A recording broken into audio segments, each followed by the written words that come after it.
성경 봉독입니다. 다 같이 일어나셔서 시편 39편 5절에서 7절 읽으시고 12절 읽겠습니다. 5절에서 7절까지 먼저 읽으시고 좀 12절 읽겠습니다. 39편 5절에서 7절 그리고 12절입니다.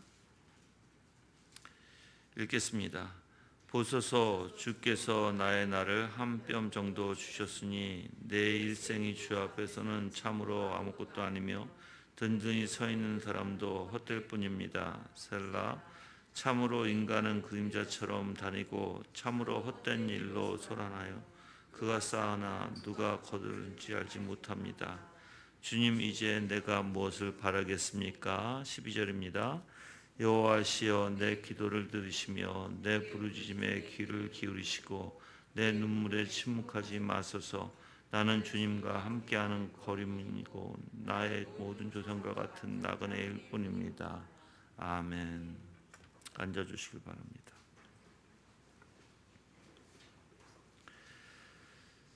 오늘 말씀은 이제 기독교 강요 2권 10장 15절부터 제가 33절까지 말씀을 드리겠습니다. 이 계속해서 다윗 그리고 욥, 에스겔과 그리고 다른 선지자들을 통해서 지난주에 제가 말씀드렸던 대로 즉 구약에 어떻게 보면 구약의 신약의 차이점 또는 공통점에 대해서 제가 말씀을 드린 것 같아요. 그 중에 오늘도 계속해서 지난주에 이어서 즉 영생이라는 구약 사람들도 즉 이 땅에 소망을 두지 않고 하나님의 나라에 소망을 두고 살았음을 제가 말씀드렸습니다. 그래서 계속해서 이제 다윗을 통해서 욥을 통해서 에스겔을 통해서 또한 다른 선지자들을 통해서 오늘도 살펴보고자 합니다. 그래서 15절에서는 그 희망의 선포자로서의 다윗을 이제 소개합니다. 어떻게 보면 이 모세가 당연히 마땅히 이스라엘 백성들에게 그 가나안 땅 그리고 물자의 풍부함 그리고 하나님 앞에 경배하도록 인도해 주신 사람이죠. 그뿐만 아니라 영적 언약에 관해서 분명한 확신을 가지고 있었던 사람입니다. 그래서 이 선지자들을 살펴보면 항상 이 영생은 누구와 관련이 시키냐면 그리스도와 관련시켜요. 그리고 하나님의 나라와 관련이 되어 있는 것입니다.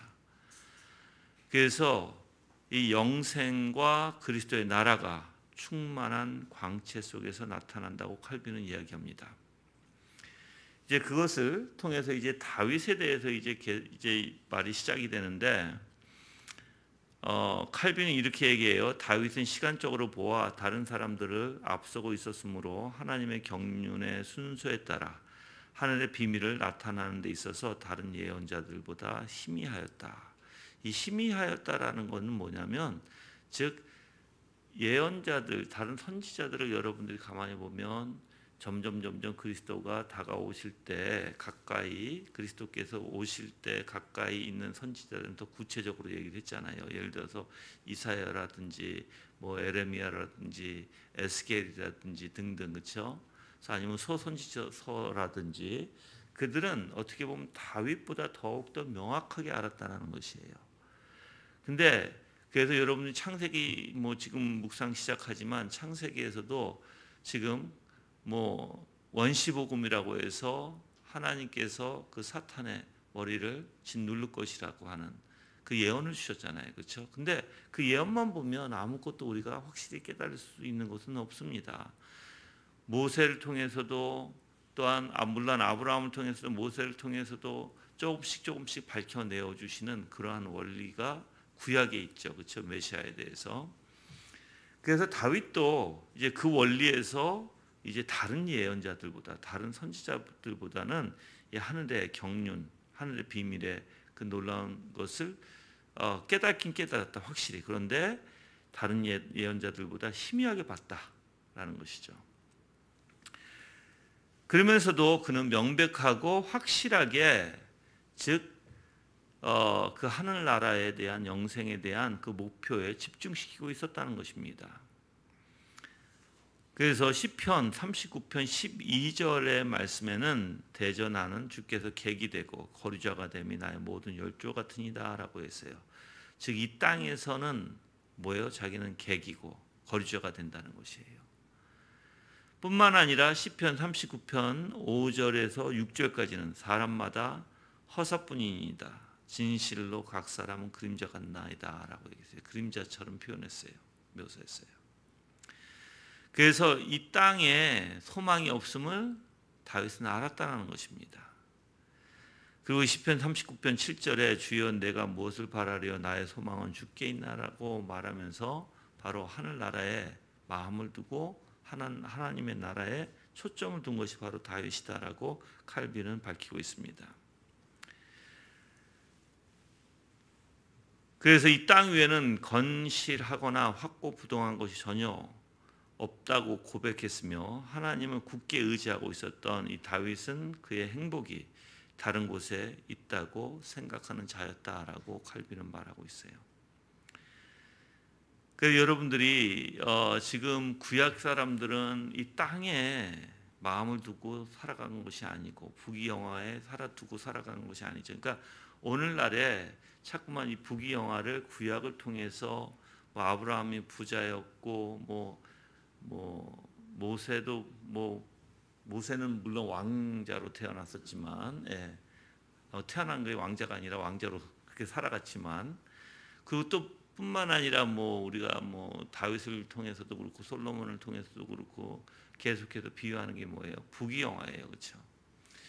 그렇지만 지금 이 칼빈이 얘기하는 이 부귀영화는 다른 게 아니라 하늘나라의 부귀영화를 우리에게 보여주기 위해서 물질로 통해서 보여주고 구약은 그렇게 보여주고 있다라고 설명하고 있는 거예요. 그래서 사람들은 여러분 생각해 보세요. 그럼 이 땅에 우리가 마음을 둘 곳이 아니라면 이 땅에서 우리가 마음을 두고 살아갈 것이 아니라는 걸 확실했다면 우리의 위로는 우리의 생각은 어디에 있어야 될까요? 당연히 하늘에 있어야 돼요, 여러분들. 그래서 다윗은 항상 하늘에 마음을 두고 살았고 하늘에 그 위로함을 받았다는 것이에요. 뿐만 아니라 다윗의 신앙은 좀 특별했던 것 같아요. 왜냐하면 하나님이 가장 사랑하는 자라고도 표현하잖아요. 그러니까는 왜 그렇게 하나님이 다윗을 사랑했을까 보면 그가 그 하나님의 마음을 쫓는 자, 즉 하나님의 생각과 하나님의 마음과 일치되기 위해서 그것을 항상 바라보고 하나님의 놀라운 영광을 바라봤던 다윗이기 때문에 그렇습니다. 그러니까 여러분도 마찬가지예요. 여러분도 항상 하나님의 놀라운 영광 가운데 하나님의 생각과 마음을 내가 추구하고 살면 그래서 그 은혜 가운데 부단히 살고자 하고 눈을 돌리지 않느냐 한다면 당연히 하나님께서도 여러분 당연히 사랑하시죠. 그리 아니하실지라도 여러분 하나님께서는 그 사랑을 우리한테 십자가를 통해서 나타내 주셨잖아요. 그렇죠. 그래서 또한 다윗은 이 인생의 짧음과 무상함에 대해서 분명히 알고 있었습니다. 그래서 시편 103편 17절에 여호와의 인자하심은 자기를 경외하는 자에게 영원부터 영원까지 이르리라. 즉 비교하는 거죠. 이 땅의 것은 그림자와 같고 아까 얘기했죠. 근데 하늘의 것은 인자하심 그 하나님을 경외하는 자는 영원부터 영원까지 이르리라라고 표현하는 거예요. 그러니까 마음이 어디에 뒀다는 거예요, 다윗이? 하늘에. 그 영생에 그게 우리의 소망이 되어야 된다는 것입니다. 한번 시편 102편 가볼게요. 이건 좀 길어서 좀 같이 보면서 읽으면 좋을 것 같아요. 시편 102편 25절부터 28절이에요.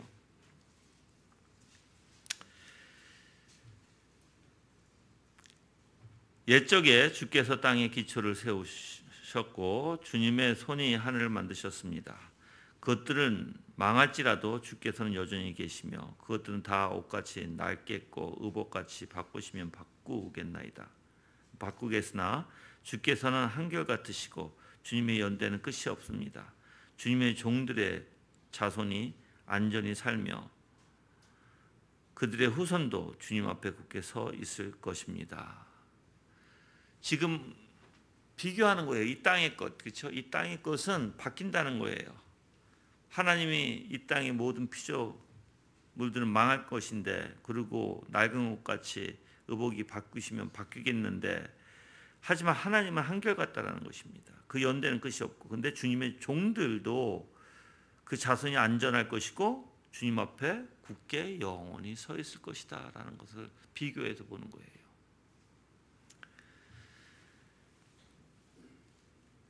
그래서 하나님 앞에 여전히 굳게 서 있는 자들은 뭐예요? 즉 하나님의 영원성을 그들은 경험하게 될 것이라는 것이죠. 뿐만 아니라 이사야도 이 소망에 대해서 말할 때 그렇게 얘기했어요. 이사야서 51장 6절에 하늘이 연기같이 사라지고 땅이 옷같이 헤어지며 거기 거한 자들이 하루살이같이 죽으려니와 나의 구원은 영원히 있고 나의 의는 패하지 아니하리라. 즉 이 땅에 있는 사람들과 하늘을 비교했죠. 이 땅은 뭐예요? 연기같이 사라지고 땅이 옷같이 헤어지고 하루살이같이 죽으려니와, 그런데 나의 구원은 영원히 있다라는 것이에요. 그래서 하나님 안에 있는 자는 항상 어떻게 해요? 영원히 거할 것이라는 거예요. 영원히. 근데 이 땅에 있는 자들은 뭐예요? 하루살이같이 죽을 것이다. 그림자 같을 것이다. 그래서 그들의 마음의 소망은 오직 어디에 두는 거예요? 하늘나라에 두는 것이에요. 하늘나라에. 지치고 어렵고 아무리 힘들지라도 그들이 소망하고 있었던 곳은 바로 하늘나라였다는 것이에요. 자, 근데 하늘나라를 이제 여러분들이 오해하면 이렇게 하죠. 이제 천국이라는 곳을. 그래서 여러분들이 분명히 알았다고 저는 인지가 아니라 알았다고 생각을 할게요. 왜 그러냐면 천국, 우리가 복음주의에서 천국이라는 개념을 장소의 개념으로 많이 얘기하잖아요. 그래서 본인들이 나는 천국 갈 거야, 천국 가고 싶어라는 말을 많이 하잖아요. 근데 여기서 읽어보면 또 칼빈이 얘기하는 걸 보면 장소의 개념보다는 뭐예요? 영원히 하나님과 같이 살 곳, 즉 영원히 하나님과 관계 안에서 살아가는 것을 얘기하는 거예요. 그게 이제 우리가 소망이 돼야 된다는 것이에요.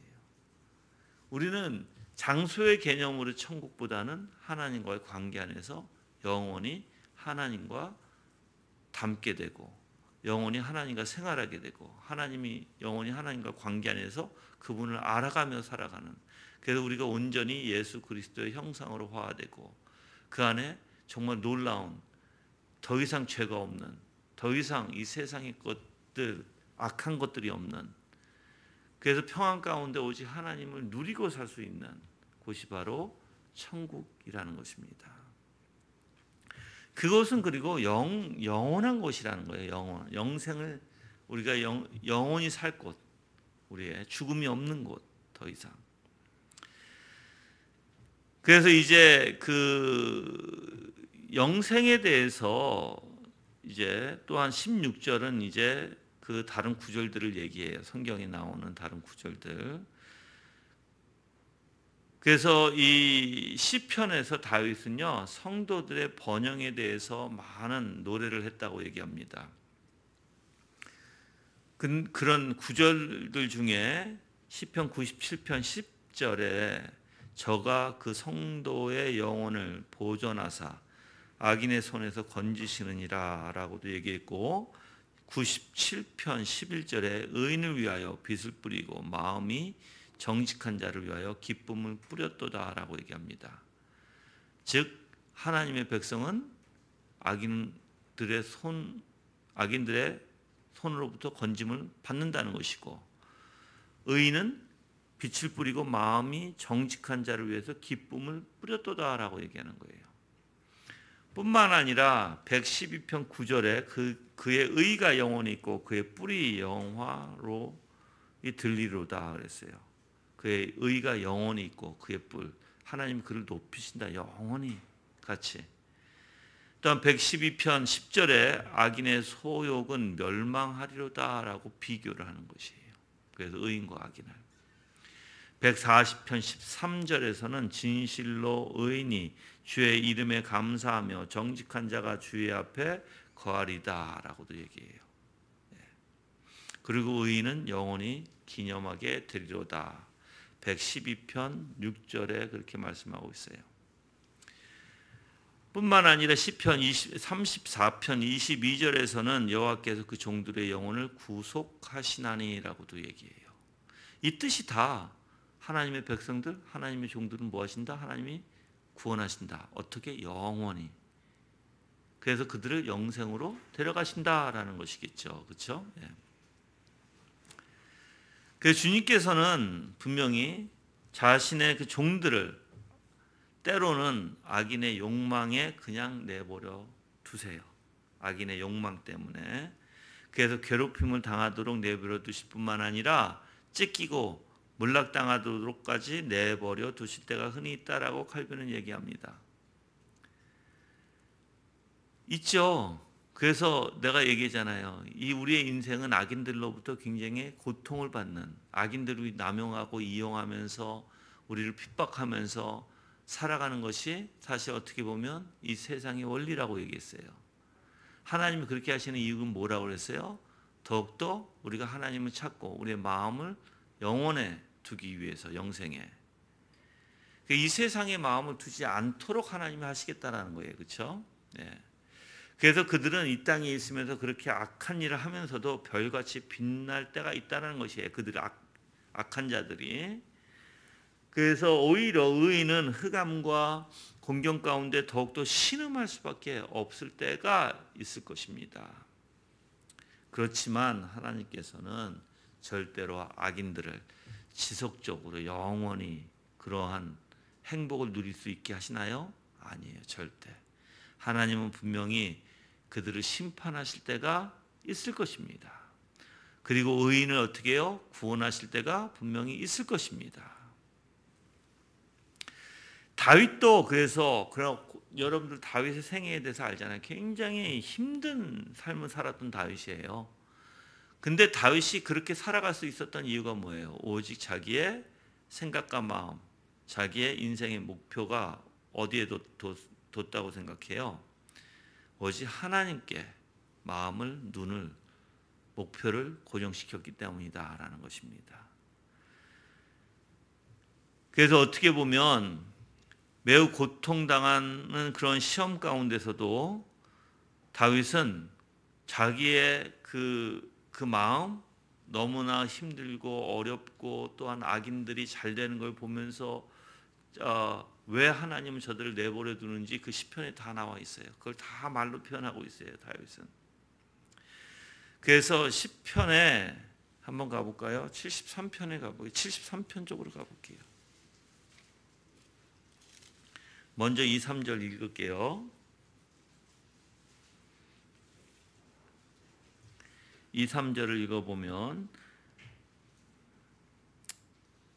그러나 나는 거의 실족할 뻔하였고 내 걸음이 거의 미끄러질 뻔하였으니 그것은 내가 악인들의 형통을 보고 거만한 사람을 시기하였기 때문이다 그랬죠. 지금 여기서는 뭐예요? 그의 형통을 보고 이해가 안 간 거예요. 다윗이. 그래서 여기서 거만한 사람을 시기하였기 때문이다. 즉 악인의 형통을 보고. 그래서 다윗도 굉장히 힘들었던 것이에요. 악인들의 형통함을 보고. 그런데 결국 16절과 17절을 읽어볼게요. 내가 어떻게 이 일을 이해해야 하는가 생각할 때 그것이 내게 힘들었으나 내가 하나님의 성소에 들어갈 때에야 그들의 마지막을 깨닫게 되었다 했어요. 그들의 마지막을. 그들이 누구예요? 악인들이에요. 악인들. 깨닫지 못했다가 그런 일 때문에 자기가 힘들어했다가 이제 하나님의 성소에 들어갈 때야. 즉 하나님의 임재 가운데 들어가서 봤을 때 그들에게도 심판이 있구나라는 것을 깨달았다라는 것이에요. 그래서 여러분들이 생각해 보시면 분명히 우리의 삶이 쉬운 삶이 아니라는 거예요. 그렇죠? 굉장히 쉬운 삶이 아니에요. 굉장히 어려운 삶이에요. 어려운 삶 가운데 우리가 저도 지금 그래요, 여러분들. 한번 이렇게 볼게요. 진짜 참된 복음을 가로막는 이들이 있어요. 그걸 보면 진짜 속이 터져요. 참된 진리를 가로막아서 엉뚱한 소리를 하고 있고 정말 참된 진리가 무엇인지 모르고 오히려 사람들을 현혹하고 유혹해서 잘못된 말로 참된 회심이 일어나는 것이 아니라 오히려 그냥 교회만 다니면 다 되는 줄 알게끔 착각하게 만드는 사람들. 그래서 저 입에서는 항상 하나님이 알고 계시고 하나님이 분명히 그들을 심판하실 것이다 라고 하면서도 그들이 모든 권력을 다 갖고 있어요. 우리가 상상하지도 못하는 그런 권력을 갖고 있어요. 그래서 그들이 한번 말하면 그들은 말은 권위가 있어 버려요. 우리가 말하면 권위가 없어요. 그래서 그런 것들을 볼 때마다 속상하죠. 그렇지만 하나님께서는 분명히 심판하실 것을 믿는 거예요. 가만두지 아니하실 것이다. 절대로 가만두지 아니하실 것이다. 그게 하나님의 약속이에요, 여러분들. 그래서 우리의 마음이 힘들고 지치고 어렵고 우리가 핍박을 당하고 남들한테 우겨싸임을 당할지라도 우리의 마음을 하나님 앞에 두고 내가 이해하지 못할지라도 때로는 주님을 의지하고 주님만 믿는다면 그분이 어떠신 분이라는 것을 안다면 내 소망이 하늘에 있게 된다는 것입니다. 그래서 저는 다윗이 아주 참 좋은 예라고 봐요. 왜냐하면 다윗이 엄청 힘들었잖아요. 여러분들 잘 아시다시피. 사울을 통해서도 정말 힘든 시간을 보냈죠. 아들들을 통해서도 굉장히 힘든 시간을 보냈죠. 자기 물론 자의 죄에 대한 보응이지만 그렇지만 다윗은 그 마음을 뺏기지 않았어요. 하나님을 바라보는 마음을. 그래서 여러분들도 그렇게 했으면 좋겠어요. 어떠한 어려움이 있을지라도 앞으로도 지금은 여러분이 어려움이 없다고 생각할 수도 있어요. 그럼 더욱더 감사하는 일이고 그렇지만 절대로 마음을 뺏겨서는 안 된다라는 것이에요. 17절에 이제 들어와서 경건한 자의 소망은 현세의 환난을 넘어서 내세의 삶으로 치솟는다라고 했어요. 그래서 경건한 사람들은요, 이 땅에 아무리 큰 환난이 있을지라도 바라보는 것이 어디다? 소망을 두는 곳이 어디다? 오직 하늘이다라는 것이에요. 그래서 다윗의 이러한 고백들을 통해서 시편의 고백들을 통해서 구약의 이제 거룩한 족장들이 하나님께서 그의 종들에게 약속하신 것을 이 세상에서 성취하신 일은 거의 드물거나 또는 거의 결코 성취하지 않으셨다는 것을 알고 있었고 따라서 그들의 마음을 하나님의 성소에까지 들어올려서 현생의 그림자 속에서 나타나지 않는 것이 하나님의 성소 안에 감춰져 있음을 발견했다는 사실이다라고 칼빈이 얘기해요. 즉 여러분들 이 하나님의 종들에게 약속하신 것 이 세상에서 성취하는 일이 아니다라는 거예요. 하나님의 약속은 이 세상에서 성취하려고 하지 마라. 하나님의 약속은 어디서 성취된다? 바로 하늘나라에서 성취된다.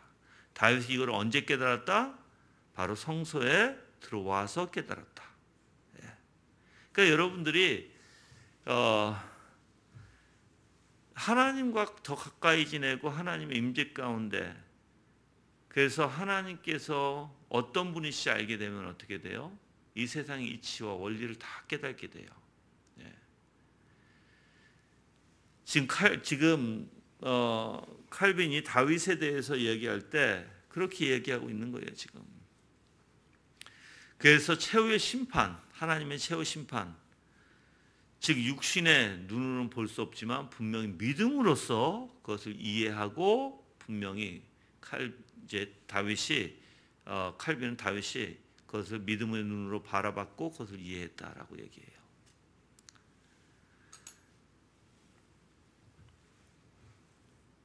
여러분들 하나님께서 우리에게 약속해 주신 것은 어떻게 해요? 반드시 성취될 날이 올 거라는 것입니다. 그것을 의심치 말아야 합니다. 다윗도 그렇게 살았다는 것이에요, 여러분들. 예. 그러면 이것을 입증할 수 있는 구절이 한번 볼게요. 시편 17편 15절 볼게요. 시편 17편 15절.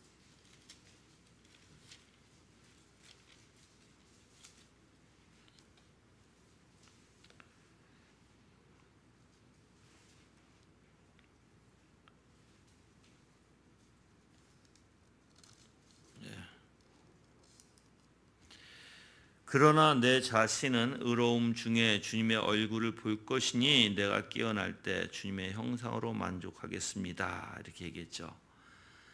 즉 다윗이 분명히 내 자신은 의로움 중에 주님의 얼굴을 볼 것이고 내가 깨어날 때 주님의 형상으로 만족하겠다. 다윗은 뭘 지금 본 거예요?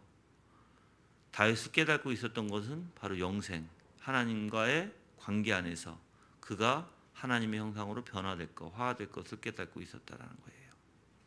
놀라운 것이죠.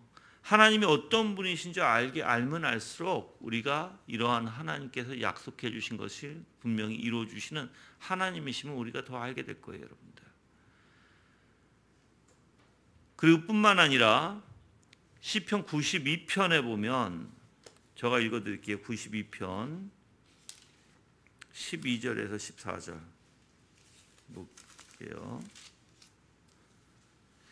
의인은 종려나무처럼 번성하고 레바논의 백향목처럼 무성할 것입니다. 그것들은 여호와의 집에 심기어 우리 하나님의 뜰에서 번성하며 늙어서도 여전히 열매를 맺으며 윤탁하고 푸르러 여호와는 올바르시며 내 반석이시고 그분에게서는 불의가 없으시다라고 선포할 것입니다. 라고 얘기했죠. 뿐만 아니라 이거 이전에 한번 5절 읽어볼게요. 92편 5절 이전에 여호와시여 주께서 하신 일들이 어찌 그리 크십니까? 라고 얘기하죠. 7절에 읽어볼게요. 또 악인들은 풀처럼 돋아나고 악을 행하는 모든 사람들이 번창하나 그들은 영영이 멸망할 것입니다. 라고 얘기하죠. 지금 우리가 읽었던 12절서부터 15절까지의 말씀과 지금 악인들이 어떻게 보면 대조돼서 얘기 나오죠. 악인들은 어떻게 해요? 멸망할 것이고 의인들은 어떻게 해요? 지금 종려나무처럼 번성하고 레바논의 백향목처럼 무성할 것이고 여호와의 집에 심겨지게 되고 여호와 뜰에서 번성하게 되고 늙어서도 여전히 열매를 맺게 되고 윤탁하면 푸르러서 즉 하나님을 찬양한다는 것이에요. 한 여호와는 올바르시며 내 반석이시고 그분에게는 불의가 없으시다라고 선포할 것이다. 그래서 여러분들이 하나님의 종들은요, 하나님께서 우리를 일깨워 주실 것이고 하나님께서 우리를 인도해 주실 때 우리를 지켜주신다는 게 그런 의미예요. 그러니까 지켜주신다는 것은 우리가 하나님을 더욱더 올바로 깨닫고 하나님을 바라볼 수 있도록 하시고 하나님을 확신할 수 있도록 해주시는 게 바로 우리를 지켜주심이에요, 여러분들. 그래서 여러분들이 오히려 하나님의 그 보호하심을 받는다? 그것은 여러분들이 하나님을 더욱더 깨닫고 참된 믿음 안에 굳게 흔들리지 않도록 붙들어 주시는 것이다 라는 것입니다.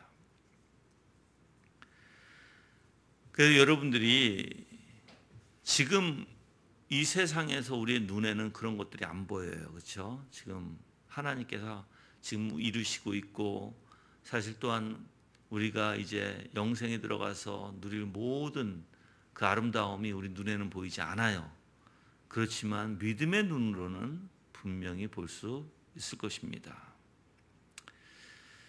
그래서 우리가 그 영혼에 즉 하나님의 나라의 눈을 돌리게 될 때 이 땅에 아무리 고통과 재난은 뭐예요? 일시적일 뿐이라는 것을 깨닫게 돼요. 일시적.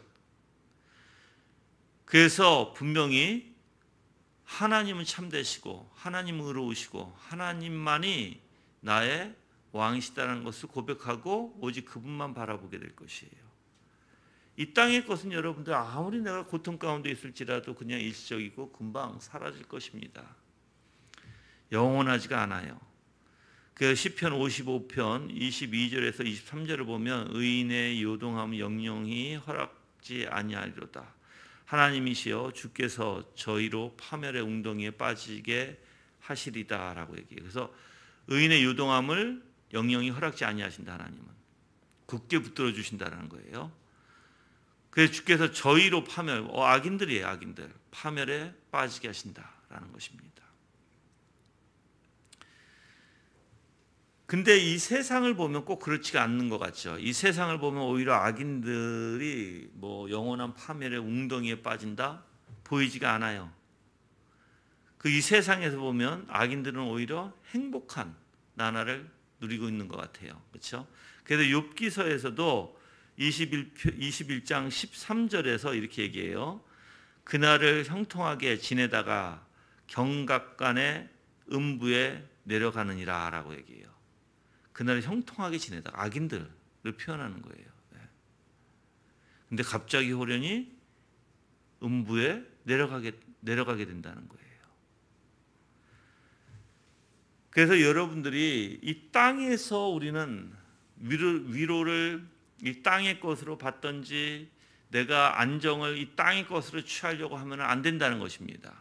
오직 하나님을 바라보고 하나님을 깨닫고 하나님의 언약을 우리가 알 때, 그 확신할 때 우리의 위로와 우리의 안정과 우리의 평화가 오직 그곳에 있다는 것이에요.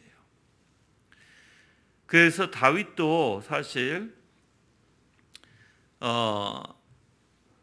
이 땅에는 굉장히 고통과 어떻게 보면 격렬하게 요동할 것뿐밖에 보이지 않았다고 얘기를 해요. 그래서 오직 불안정한 이 세상을 바라봤던 것이 아니라 항상 영원한 상태, 즉 분명히 하나님의 심판 자리에 내가 서게 될 것과 영원히 하나님과 거할 곳을 바라보고 살아갔던 것이 바로 다윗이라고 칼빈은 얘기합니다. 그래서 시편 49편에 가볼게요.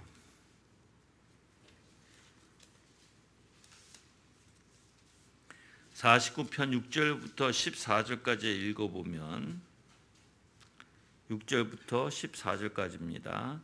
자기의 재물을 신뢰하는 사람들은 자기의 많은 재산을 자랑하나 누구도 형제를 결코 대속하지 못하며 하나님께 그 속전을 지불할 수도 없음은 그들의 생명을 대속하는 값이 너무도 엄청나서 사람은 영원히 감당할 수 없기 때문이다. 누구도 영원토록 살 수 없으며 결코 무덤을 보지 않을 수 없다.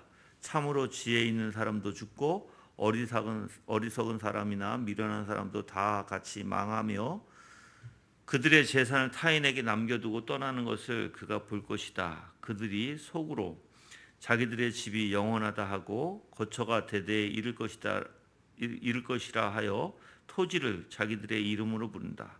사람이 고귀해도 계속 살 수는 없으니 그 또한 멸망할 짐승과 같구나.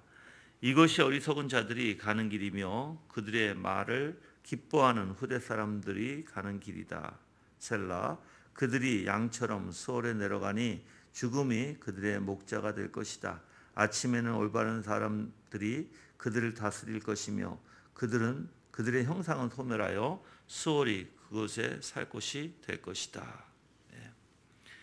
즉 이 세상에 어떻게 보면 그림자같이 없어질 것을 표현하는 내용이죠. 모든 것이 헛되다는 것입니다. 이 세상의 모든 것이. 그래서 이 세상의 축복이라고 생각하는 것은 금방 사라지고 말 것이라는 것이에요.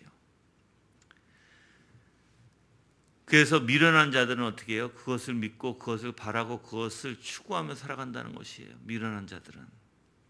오히려 현명한 자들은 다른 종류, 즉 하늘에 마음을 두고 하늘의 것을 찾는 것이 현명한 자다라는 거예요. 아멘. 그래서 저는 여러분들이 현명한 그리스도인이 되기를 바라요. 그래서 하늘의 것, 하나님의 것, 하나님의 놀라운 영광, 그 예수 그리스도, 하나님이 주신 약속, 그 약속을 확신하는데 여러분이 온 마음을 다해야 될 줄 믿어요. 근데 저는 이것을 읽으면서도 느끼는 게, 시편 지금 49편을 읽으면서 느끼는 게,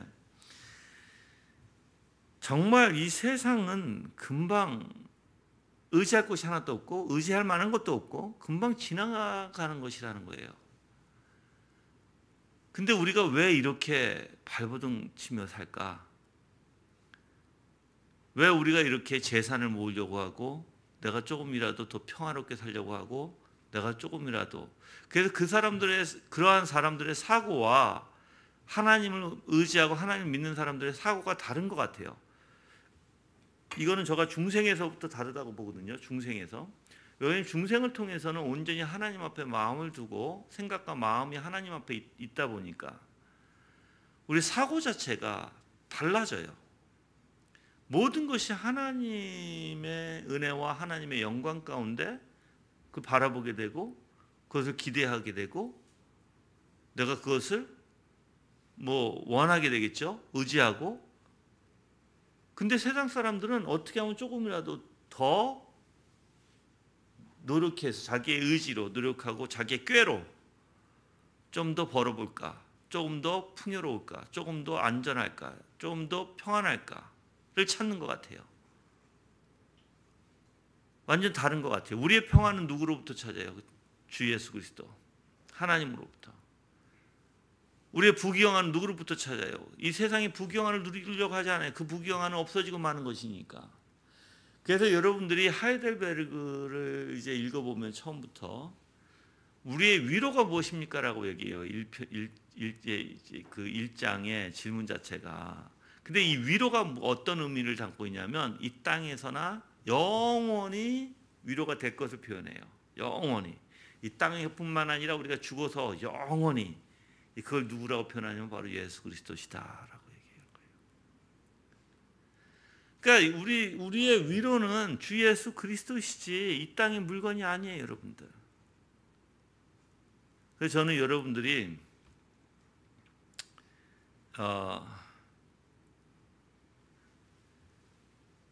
분명히 하나님께서는 악한 자를 멸하실 것이고 의인을 세우실 것이고, 이 땅은 분명히 이 땅에 어떤 것든 무엇이든 다 없어져 버릴 거예요. 그럼 여러분들은 영원한 것을 추구하며 살아야 될 텐데, 그렇죠? 사고 자체가 다르다니까요, 세상 사람하고.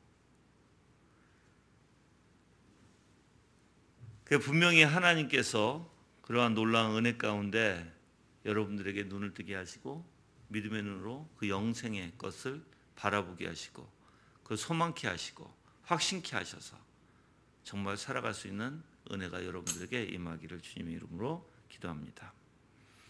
자, 18절에 이제 보면은 성도의 복된 운명과 악인의 운명을 비교합니다. 자, 신자들은요, 불행한 삶 가운데서 위로와 고난에 대한 해결책으로서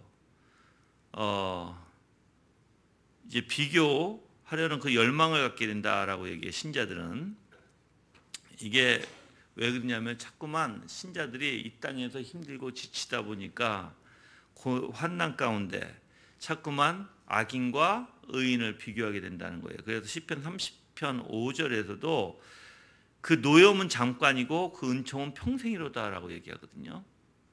그러니까 악인과 의인을 비교하는 거예요. 악인과 의인을 계속적으로. 자, 그래서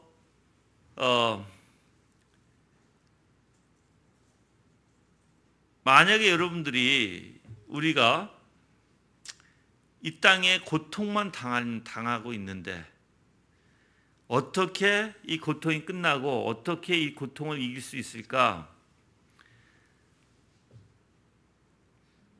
그래서 여러분들이 근데 사실은 이 고통보다 고통을 표현하면 더 위대한 거라고 표현할게요. 내가 가지고 있는 고통보다 무엇인가 더 위대해야 돼요. 더 커야 돼요. 그러면 어떻게 될까요? 이 고통이 고통 같지가 않을 거예요.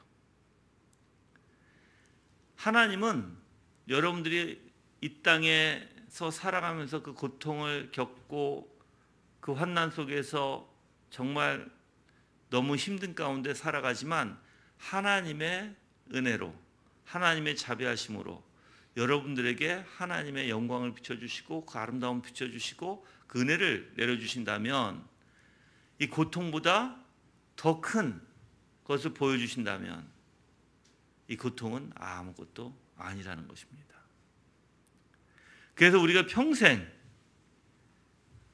고통에 살아갈지라도 하나님의 은혜가 나와 같이 있고 그 아름다운 영광 가운데 그 위대함을 내가 발견하게 된다면 이 고통은 아무것도 아니다. 그래서 내가 여러분들에게 누누이 얘기하죠. 이것을 깨달으려면 내 눈이, 내 마음이, 내 온 정신이 하나님 앞에 집중해 있어야 돼요.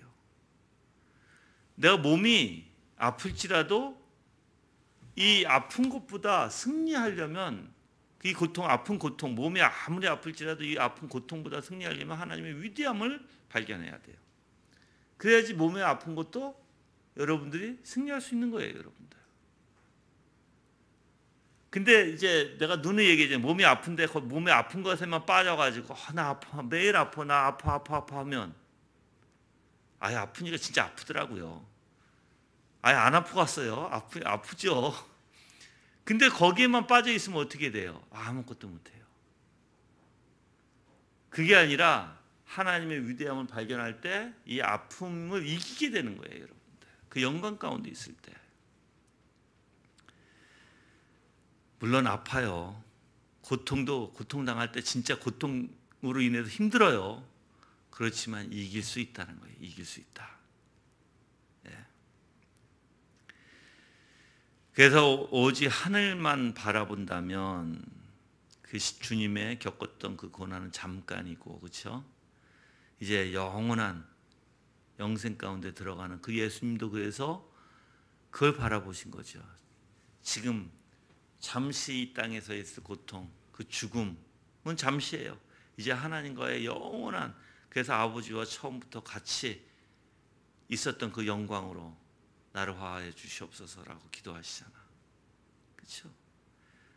그것이 우리의 신앙이에요. 이제 여러분들 생각해 보세요. 이제 그러면 우리가 이 땅에 아무리 큰 고통이 있을지라도 우리는 바로 하나님과 같이 누릴 영광을 바라봐야 되고, 하나님과 같이 그 누릴 영광을 통해서 이 땅의 고충은 잠시 있다가 없어지는 걸로 간주해야 되고, 그래서 우리가 이길 수 있다는 것입니다.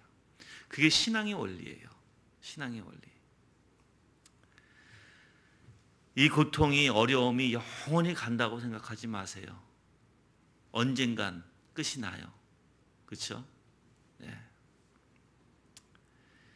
근데 만약에 여러분들이 이 땅에 집착하고 살면 그게 보이지 않아요. 이 땅에 집착하고 살면 그 고통이 영원한 것 같고 어려움이 영원한 것 같고 하나님 바라보지 못하면, 그래서 참을 수가 없는 거예요. 너무 힘들고 지쳐서. 예. 그래서 칼빈은 이렇게 얘기합니다. 그러나 하늘을 올려다 보았기 때문에 신자들이, 성도들은 주님께서 주시는 십자가의 고난은 잠깐뿐이며 그들이 받는 자비는 영원 무궁할 것임을 알게 된 것이다 라고 이사야서 54장 7절에 8절의 내용을 가지고 얘기해요.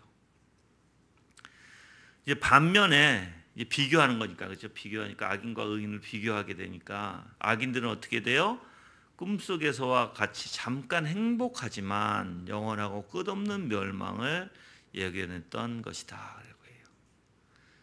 여러분들, 영생이라는 것은 정말 1년, 2년, 3년, 4년이 아니거든요. 아마 여러분들이 지금 뭐 창세기를 묵상하면서도 알겠지만 뭐 옛날에 나이가 뭐 900살, 800살, 막 700살까지 살았잖아요. 그러한 인생도 성경에서는 그림자, 안개와 같다고 얘기하는 거예요. 왜 그러냐면 영생이라는 것은 비교할 수 없는 숫자거든요. 무한대와 유한대가 어떻게 비교를 할 수 있을까요? 그렇죠? 그럼 우리가 살아가는 것은 너무 짧은 유한대에서 살아가는 거예요. 근데 이제 하나님의 은혜 가운데 이제 우리가 무한한 삶을 살게 되면 영생은 끝이 없는 거죠. 죽음도 없고 거기는. 그렇죠. 그러니까 이 세상이 잠깐이에요, 아니에요? 잠깐이에요. 진짜 잠깐이에요. 어르신들 봐도 얘 나이 다 들면 벌써 이렇게 됐다라고 얘기하세요. 다들 그렇게 얘기하세요. 벌써 이렇게 됐다. 잠깐이에요, 여러분들. 코로나 때문에 요즘은 더 빨리 가는 것 같아. 예, 다들 집에만 있으니까. 예. 근데 금방 가잖아. 벌써 6월달이잖아. 6월달. 그 이번 주일에는 우리 가서 감자 캐야 돼. 감자 심은 지가 언젠데. 감자 심은 지가 그래도 한 2달, 3달 된 것 같은데 벌써 캐는 날이 나왔어. 이제 고구마도 심었으니까 조금 있다가 또 고구마도 캘 때가 있을 거야. 그럼 캘 때는 무슨 뜻이에요? 세월이 그만큼 흘렀다라는 거예요. 그러니까 세월은 가요, 여러분들. 금방 가요. 예. 영원 무궁하지 않습니다. 근데 하나님의 나라는 영원 무궁해요. 하나님의 나라는 끝이 없어요. 죽음이 없어요, 여러분들. 그래서 잠언서 10장 7절 말씀에는 의인을 기념할 때에는 칭찬하거니와 악인의 이름은 썩으리라 라고 얘기합니다. 또한 시편 116편 15절에 성도의 죽는 것을 여호와께서 규정히 보시는도다 라고도 얘기해요. 왜요? 이들을 하나님께서 영원 가운데, 영화 가운데 데려가시기 때문에 그래요. 그리고 시편 34편 21절에 악이 악인을 죽일 것이라 라고도 얘기해요. 예. 사무엘상 2장 9절에서도 그가 그 거룩한 자들의 발을 지킬 것이요 악인으로 흑암 중에서 잠잠케 하시리라 라고 얘기합니다. 자, 그러면 이러한 구절들을 살펴보면 성도들은 아무리 곤란을 당해 시달릴지라도요, 그들은 종국은 어디예요? 바로 생명과 구원에 있어요. 그렇죠? 그런데 반대로 악인들은, 악인의 길은 아무리 이 세상에 즐겁고 행복해 보이지만 점차적으로 죽음의 깊은 못 가운데 빠져들어가서 이제 결국은 그들은 정말 영불에 평생 지옥불에 불멸에 빠져들어갈 수밖에 없을 것이라는 것입니다.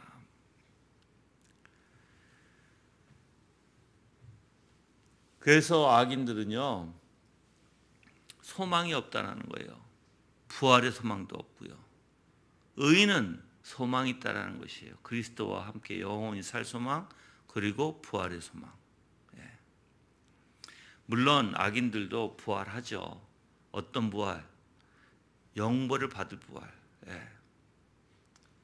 그래서 다윗은 시편 69편 28절에 악인들에게 저희를 생명책에서 도말하사 의인과 함께 기록되게 마소서라고 얘기해요. 엄청난 큰 저주예요, 여러분들 이거. 근데 하나님의 원리예요, 이게. 하나님의 원리. 다윗이 이렇게 말을 했지만 이 말한 것이 하나님의 뭐다? 원리다. 이치다. 그래서 악인은 하나님께서 어떻게 하신다? 멸망하실 수밖에 없다. 멸망케 하실 수밖에 없다. 의인들은 어떻게 하신다? 약속대로 하나님께서 이루어 주실 것이다. 그 영생 가운데 분명히 그들을 인도하실 것이다 라는 것입니다. 여러분들 분명히 우린 영생이 있다는 거 아시죠? 그렇죠? 그래서 욥이 증거합니다. 그것을 이제 19절에 보면 불멸에 대한 증거자인 욥에 대해서 얘기를 해요. 그래서 욥기 19편 25절 한번 가볼까요? 욥기서 19장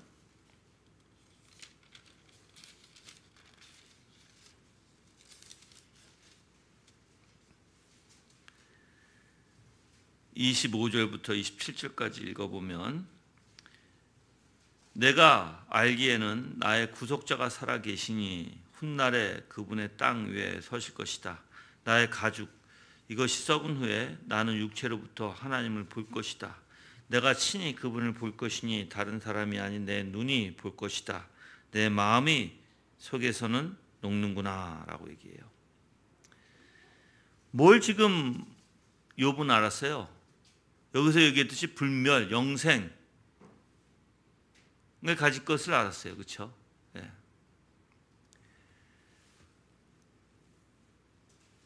그래서 욥은 땅의 소망을 가지고 있지 않았어요. 땅에 머물면서 땅에 소망을 두지 않았다는 것입니다.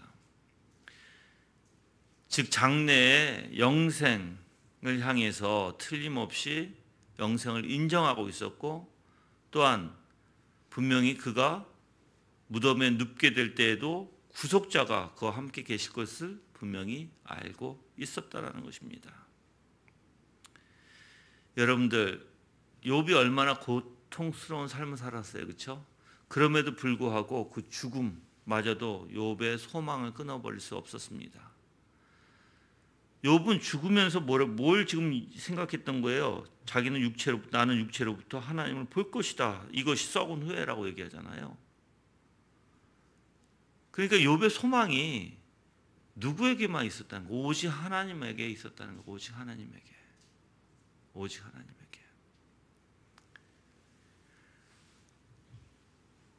그리고 욥기 13편에 가볼게요. 15절.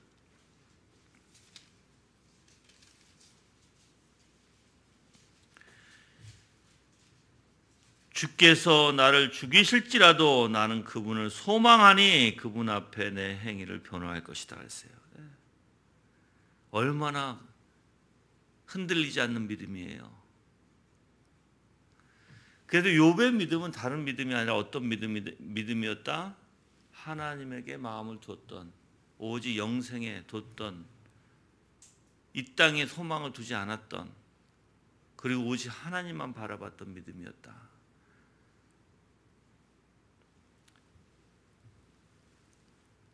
그래서 이렇게 생각해 볼게요. 사탄이 욥을 시험했죠. 하나님이 그에게 부귀영화를 주셨기 때문이다라고. 그렇죠? 근데 모든 것을 다 빼앗아 갔을지라도 욥은 오직 누구만 바라봤어요? 하나님만 바라봤던 거예요. 하나님만. 네.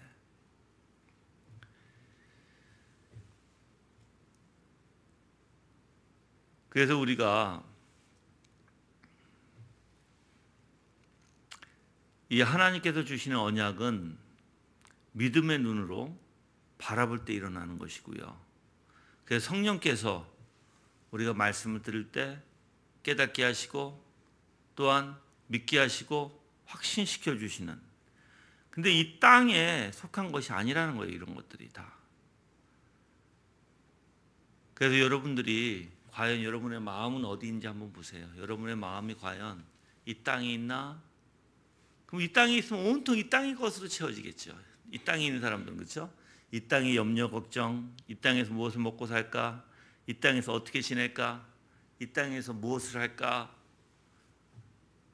온통 이 땅의 것에만 신경을 쓰고 살겠죠. 근데 영생을 소망을 두는 사람은 무슨 얘기를 할까요? 무슨 생각 가운데?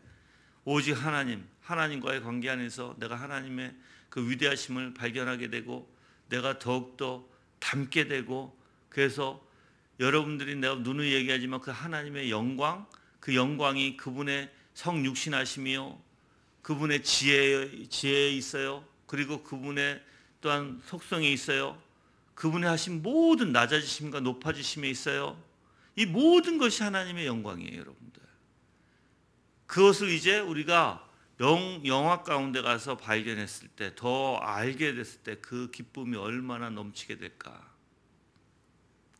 그래서 하나님을 점점 비밀스럽죠. 우리의 인간의 머리로서는 알지 못하는 그 하나님을 내가 관계 가운데 점점 알아갈 때, 그게 나의 행복이 되는 것이요, 그게 내 안에 가득 기쁨이 되는 것입니다.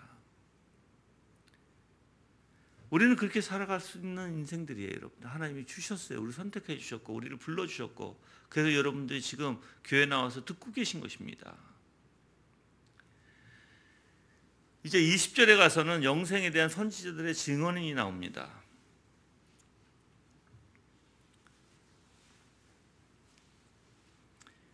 그래서 점점 예언서를 통해서 다윗, 욥, 사무엘 등등 점점 가면서 어떻게 해요? 이제 그 영생에 대해서 확실히 더욱더 뚜렷하게 성경에서는 얘기하고 있죠. 그래서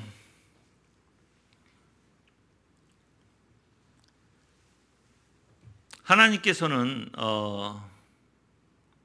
우리에게 언약을 주셨고 그 언약을 베풀어 주심으로써 이행하심으로써 그 계획대로 하나님의 뜻대로 모든 것이 다 실행되어져 가는 것을 또한 우리가 성경을 통해서 알게 되죠.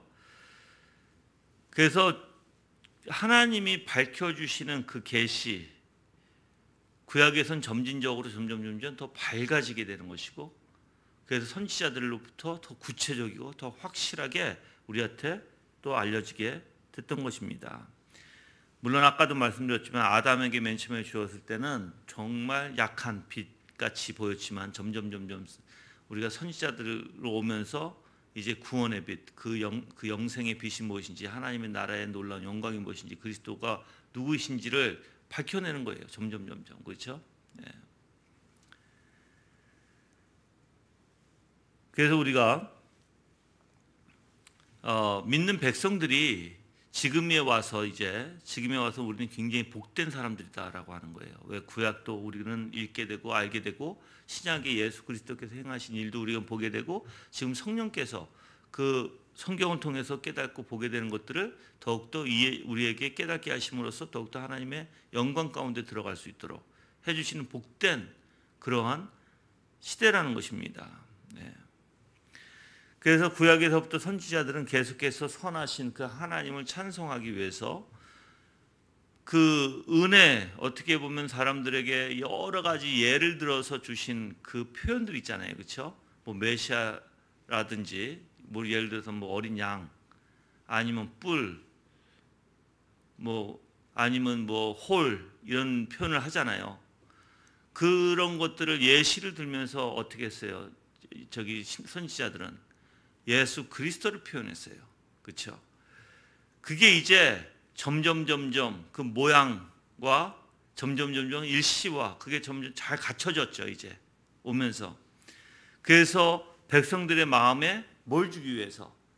백성들의 마음에 어떻게 보면 세상에 이 멸망해갈 초등학문이라고 그래요. 칼빈은 이 세상의 초등학문과 멸망해가는 시대를 초월해서 장차올 행복을 추구하게 했다라는 것이에요.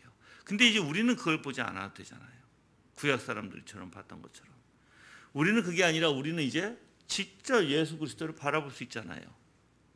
우리 예수 그리스도에 대해서 들을 수 있고 예수 그리스도에 대해서 읽을 수 있고 예수 그리스도께서 어떻게 하시는지 생각할 수 있잖아요. 그게 복되다는 것입니다. 우리가 구약에 있어봐요, 여러분들. 그래서 내가 얘기하지만 바울이 로마서를 구약을 가지고 썼다. 이거는 정말 놀라운 일이에요, 여러분들. 바울은 신약을 가지고 있지 않았어요. 바울이 봤던 것은 다 구약이었어요. 근데 구약에서 로마서 같은 교리가 나왔다? 엄청난 것이죠. 그래서 내가 얘기했지만 로마서 내가 강의할 때도 얘기하지만 정말 이거는 상상을 초월하는 우리의 지혜 가지고 이건 할 수가 없는, 어떻게 내가 아무리 구약을 읽을지라도 이러한 교리가, 하나님의 그 교리가 구약에서부터 있었고 그 구약에서 명시되었던 것이 예수 그리스도시고 그 예수 그리스도의 놀라운 그 은혜의 역사하심이 무엇인지를 이미 다 바울은 구약을 통해서 알고 있었다. 그러니까 그걸 적을 수 있었다. 그래서 저는 그걸 깨달았을 때 이거는 인간의 머리로는 할 수 없다. 어떻게 하는가? 이거 있을 수 없다. 근데 읽어보면 구약과 너무나 정확하게 맞춰지죠. 특히 히브리서를 보면 알아요, 여러분들이. 그렇죠?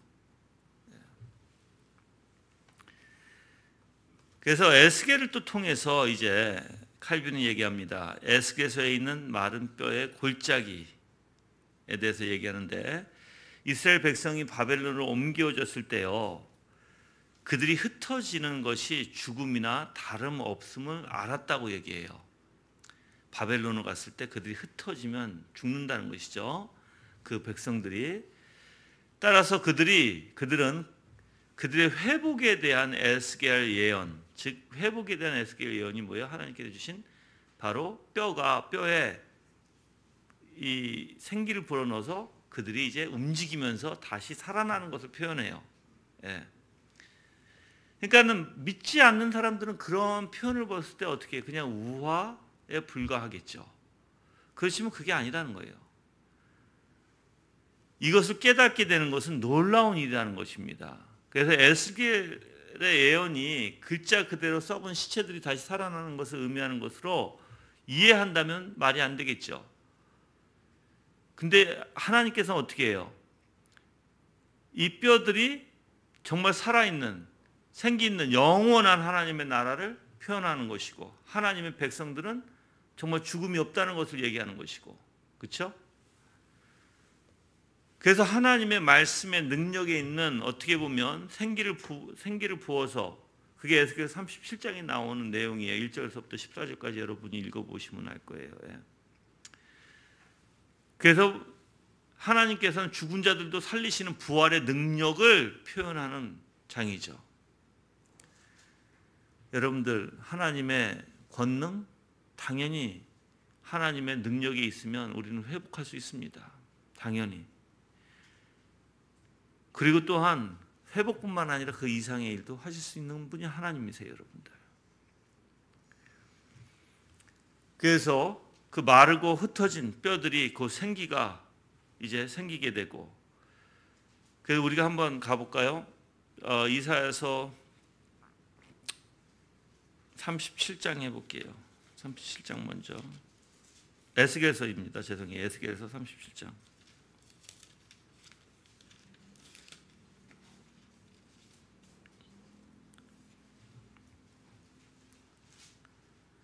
제가 앞에 잠깐 읽어볼게요. 6절까지만 읽을게요. 여호와의 손이 내게 임하고 여호와의 영이 나를 데리고 나가 골짜기 가운데 두셨는데 거기에 뼈들이 가득했다.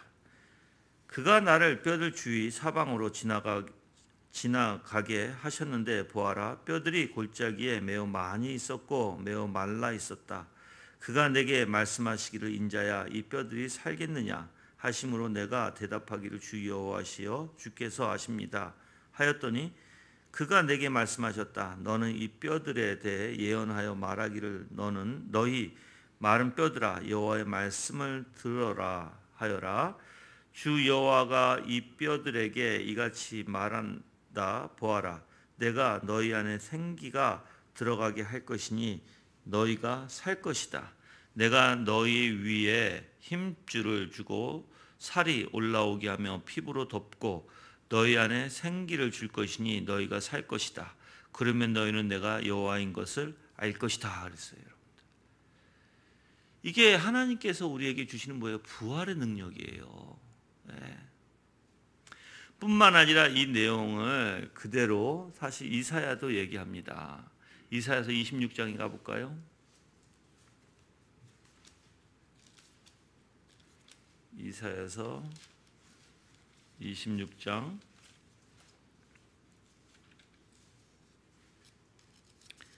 19절에서 21절이에요.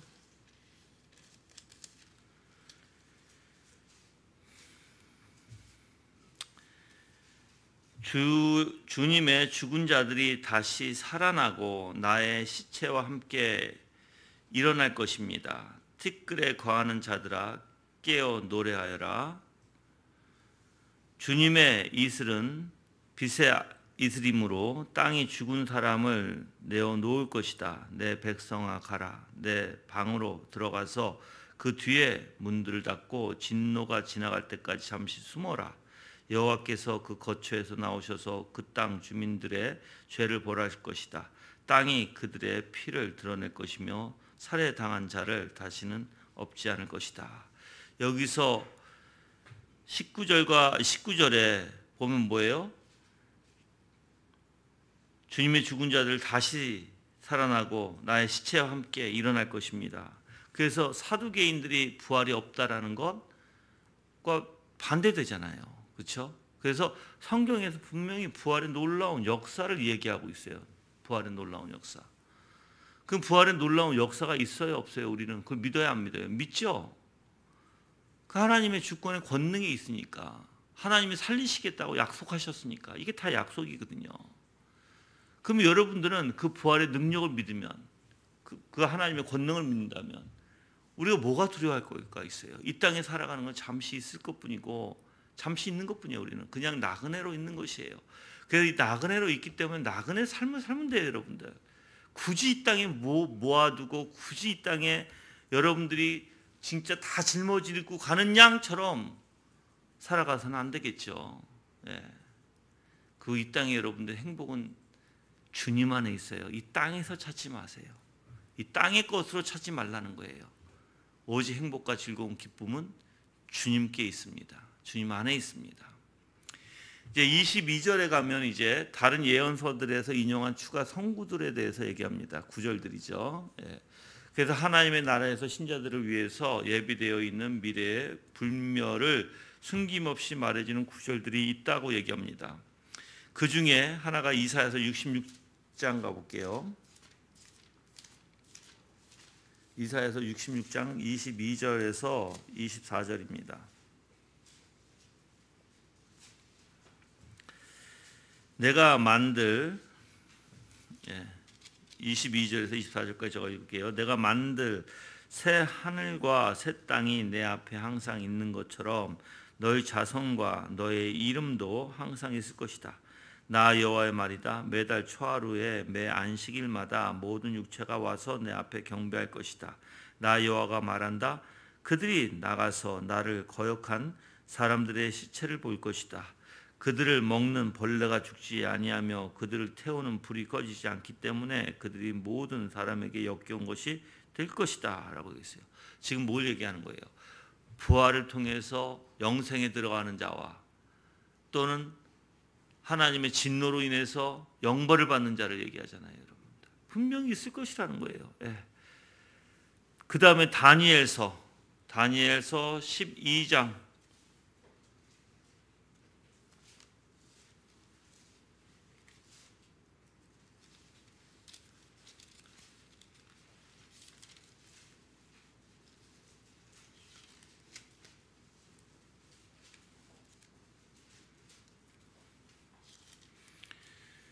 12장 1절과 2절 읽을게요. 그때 내 백성의 자손을 지키는 최고 사령관 미가엘이 일어설 것이고 나라가 생긴 이래로 그때까지 없었던 환난의 때가 올 것이다. 그런 때라도 내 백성 중에서 책에 기록된 모든 자는 구원을 얻을 것이다. 땅의 티끌 속에서 자는 자의 무리들이 깨어날 것인데 어떤 자에게는 영생이 있겠고 어떤 자에게는 수치와 영원한 모욕이 있을 것이다 라고 되어 있죠. 예. 그래서 여기서도 분명히 뭘 얘기해요? 예, 다 이제 하나님의 심판을 받게 되고 영벌에 들어갈 자와 영생에 들어갈 자를 얘기하는 거예요, 여러분들. 예. 그 분명히 있습니다. 여러분도 있는 거 아시죠? 자, 그러면 이제 23절에 이제 결론에 대해서 얘기해요. 즉 영생에 관한 신구약 성경의 일치에 대한 결론. 자, 이 결론은 구약의 조상들은 뭐예요? 그리스도를 언약의 보증으로 여겼다는 것입니다. 그리고 미래의 축복을 위해 그리스도께 일체의 소망을 뒀다는 것이에요. 구약 사람들도. 지금도 우리가 신학에서도 당연히 마땅하고요. 그렇죠? 예. 그래서 이스라엘 백성에게 맺으신 언약 그건 이 땅에 속한 언약이 아니라 영원한 언약에 속한 것이라는 거예요. 영원한 언약. 그렇죠? 예. 그래서 주 예수 그리스도께서는 그들 따르는 자에게 이제 마태복음 8장 11절에 가면 구약을 인용해서 구약의 내용을 가지고 얘기해요. 마태복음 8장 11절에 예수님이 구약을 인용해서 얘기하시면서 내가 너희에게 말한다. 8장 11절 마태복음 내가 너에게 말한다. 많은 이들이 동서로부터 와서 하늘나라에서 아브라함과 이삭과 야곱과 함께 앉을 것이나 이렇게 얘기했죠. 그렇죠? 그래서 분명히 무슨 뜻을 얘기하는 거예요? 하나님께서 약속하신 것이 분명히 아브라함, 이삭, 야곱과 함께 앉을 수 있다라고 얘기하시죠. 부활이 있다라는 거예요. 생명이 있다. 죽음이 없다라는 거예요. 그들은 다 죽은 자들이에요. 여기서 보면 그렇죠? 천국에는 죽음이 없다라는 것을 벌써 얘기해 주시는 것이죠.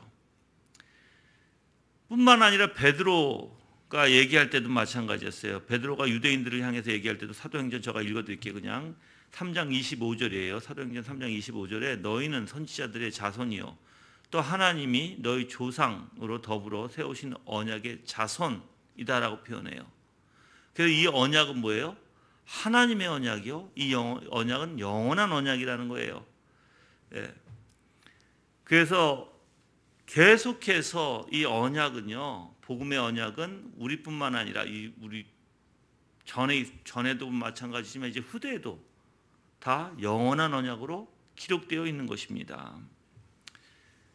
뿐만 아니라 이것은 예수님께서 말로만 하신 것이 아니라 정말 행동으로도 그것을 증거하셨다고 얘기합니다. 마태복음 27장에 보면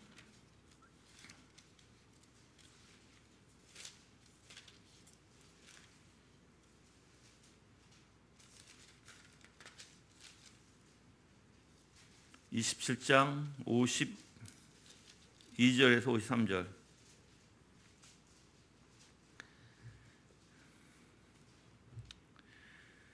자, 무덤들이 열렸다. 그리고 잠자던 많은 성도들의 몸이 일어나 예수님의 부활 후에 그들은 무덤에서 나와 거룩한 성읍에 들어가 많은 이들에게 나타났다 얘기하죠. 무슨 뜻이에요? 실질적으로 예수님의 부활, 예수 십자가에서 죽으시고 이제 50절에 볼게요. 예수께서 다시 큰 소리로 부르짖으시고 나서 영을 내어 놓으셨다. 죽으셨죠. 그리고 마침내 그때 성전의 휘장이 위에서부터 아래까지 둘로 찢겨졌다. 그리고 땅이 흔들리고 바위들이 갈라졌으며 무덤들이 열렸다. 그리고 잠자던 많은 성도들이 몸이 일어나 예수님의 부활 후에 그들은 무덤에서 나와서 거룩한 성읍에 들어가 많은 이들에게 나타났다 얘기하죠. 말로만 한 게 아니라 모두 하셨다. 증거를 실질적으로 보여주셨다. 그래서 우리는 이 부활이 실질적으로 있다는 것을 깨달아야 돼요. 영원한 부활.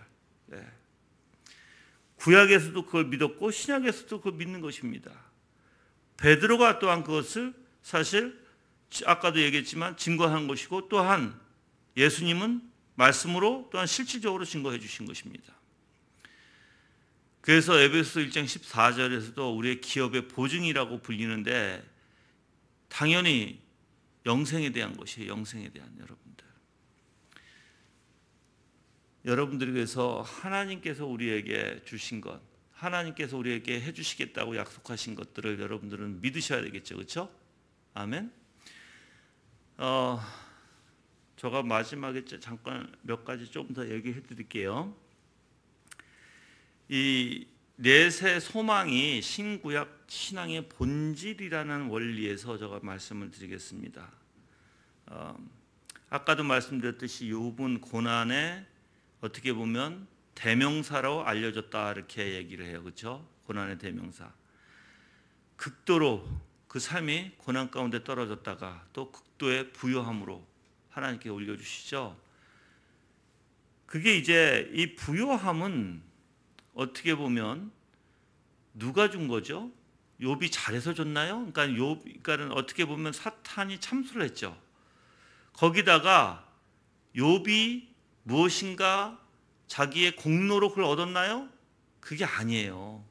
하나님께서 자기 자신 스스로 하나님께서 하나님이 참되다는 것을 증명하시기 위해서 욥에게 그것을 시험하셨고 또한 욥을 통해서 하나님이 주신 것입니다. 그건 하나님의 주권이에요. 절대 보상이 아니었습니다.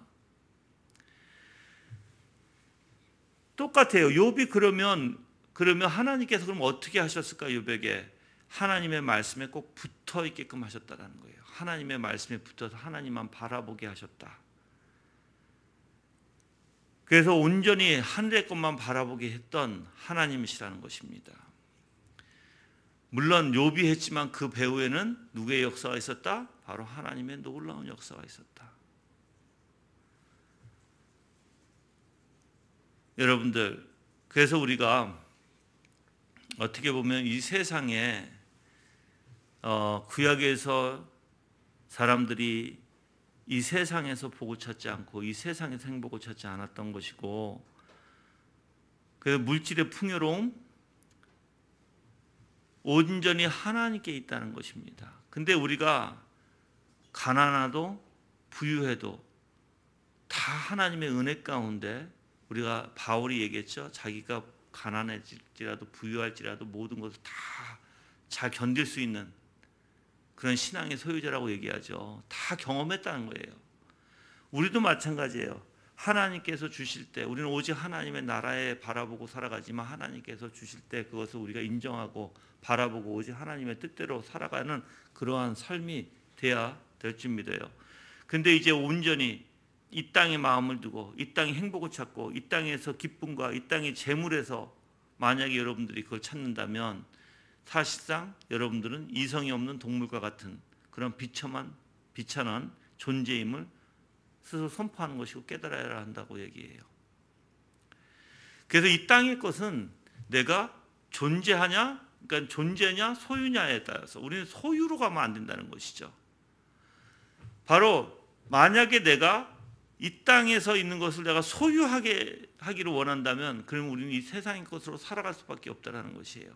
그럼 내가 오직 하나님의 은혜 가운데 하나님과 존재함으로 살아가고자 해야 된다는 것입니다. 근데 오늘날에 여러분들 잘 알다시피 이상하게 기복신앙이 들어와서 교회를 다니면 잘 될 것으로 다들 믿어요. 교회를 다니면 다 이게 연관이 돼 있어요. 희한하게, 그렇죠? 교회 잘 다니고 하나님 잘 믿으면 나한테 잘해 주실 것이라고 하는 어떤 물질적으로, 어떠한 복으로, 그렇죠? 그래서 내가 그냥 읽어드릴게요. 그대로 여기 있는 그대로. 자, 하지만 소유를 택하는 사람이 얼마나 많은지 모른다. 그리고 소유를 확보하기 위한 수단으로 기독교 신앙까지 붙잡는다. 소유, 이 세상의 물질, 소유를 찾기 위해서. 바로 이런 정신 나간 청중들 때문에 사꾼 부흥사들이 부지런히 이곳저곳 활기를 치고 다니면서 먹잇감들을 포획하려고 복음을 미끼처럼 앞세우고 있는 것이다. 내가 한 게 아니라 여기 써져 있는 거예요. 좀 강하죠? 그렇죠? 나 요즘 강한 말을 안 하려고. 그래서 그대로 읽어드리는 거야. 내가 했던 말이 아니라. 강하면은 막 내가 좀 강하게 얘기하면 사람들이 나를 공격할 것 같아서.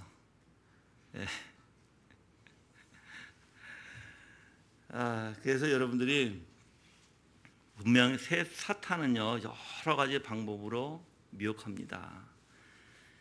뭐 시대의 흐름이라는 원리를 가지고도 유혹하고, 사회적 현상이라는 것 가지고도 유혹하고, 모든 거 이거 다 보편성이야라는 것 가지고도 유혹하고, 그래서 너무나 유혹거리가 우리에게 많다라는 거예요. 우리는 물질 문명 가운데 살고 있는데 지금, 그래서 우리가 오직 하나님의 말씀, 사람이 사는 것은 하나님의 말씀에 있느냐 아니면 스스로 그 떡을 확보하느냐에 여러분이 신앙이 무엇에 있는지 깨달아야 한다는 것입니다. 신앙은 하나님의 말씀에 있죠. 스스로 내가 떡을 확보하는 데 있는 게 아니라, 그렇죠? 떡이라는 것은 지금 이 세상의 물질을 얘기하는 거예요. 그래서 이 두 가지는 절대 같이 섞일 수 없다고 얘기해요. 물과 기름처럼. 그래서 여러분들이 하나님께서 이스라엘 백성에게 또한 우리에게 약속해 주신 것은 배가 부르는 것, 육의 즐거움, 또 불어가는 재물, 외면적인 권력, 번성하는 자손, 이런 것들이 아니에요, 여러분들. 만약에 이런 것들을 주장하고 하나님이 이런 것을 약속해 주셨다고 하면, 그것은 칼빈이 뭐라고 하냐면 우리는 이렇게 몰상식하고 독성 있는 사상을 배척한다라고 얘기했어요. 그러니까 뭐예요? 온전히 하나님만 바라보고 이 땅의 어떠한 고난과 어떠한, 우리가 이 세상 사람들이 볼 때 저주지만 우리는 그게 오히려 행복이요, 오히려 주님의 나라를 보고 살아가는 원리라는 것이에요. 그게 합당하다. 그래서 저는 여러분들이 정말 그런 은혜 가운데 살기를 바라고, 물론 성경에서 계속해서 이 세상은요 잠시 있다가 없어질 것이라는 거예요. 여러분이 살아갈 수 있는 살아가는 이 생명은 안개와 같고 그림자와 같아서 잠시 있다가 없어질 것이다. 여러분들 우리가 가지고 있는 고난 정말 영원히 되지 않아요. 누군가는 분명히 다 죽게 되고 결국은 가야 돼요. 근데 이렇게 짧은 인생, 내가 고난 조금 받았다고 배교하지 마시고 내가 잠깐 있을 이 세상의 물질 때문에 하나님을 버리지 마세요. 근데 그게 미련한 거예요, 여러분들. 그게 진짜 미련한 거예요. 정말 그렇게 되지 않는 성도가 되길 바랍니다. 그래서 오직 주님만 바라보세요. 주님만 바라보시고 영원한 소망을 가지세요. 그래서 하나님의 약속은 영원한 약속이에요, 우리에게. 그것을 깨닫고 살아가시길 바랍니다. 다 같이 합심해서 기도하겠습니다. 하나님께서 주시는 그 영생에 대해서 확실히 더욱더 깨닫기를 원합니다. 그리고 하나님 앞에 더욱더 겸손하며 참된 신앙을 가지고 그 영생에 대한 신앙, 부활에 대한 신앙을 갖기를 원합니다 하고 다 같이 기도하는 시간 갖겠습니다.